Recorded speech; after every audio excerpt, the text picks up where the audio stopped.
কম কথা বলা মানুষগুলোকে ভুল বোঝা হয় সবচেয়ে বেশি।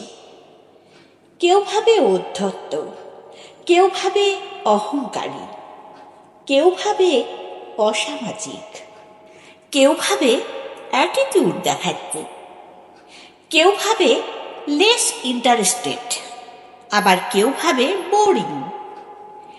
এইভাবে সবাই যে যার মতো করে নিজের মতো একটা অবয়ব তৈরি করে নেয় কম কথা বলা মানুষদের নিয়ে। তারপর একদিন ভরা আড্ডায় সব লোকের সামনে বলেই ফেলে, ওর তো অনেক অ্যাটিটিউড, কথা বলার সময় তো ঠিক মতো উত্তরই দেয় না।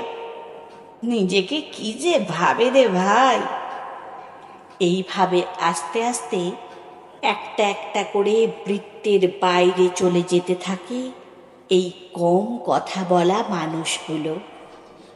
অনেক সময় বুকের ভেতর ভালো লাগাটাও প্রকাশ করা হয়ে ওঠে না। এর আগেই দরজা বন্ধ হয়ে যায়। তারপরে কথা কম বলা মানুষগুলো মানুষের সাথে কথা বলা কমিয়ে দেয় আরো বেশি।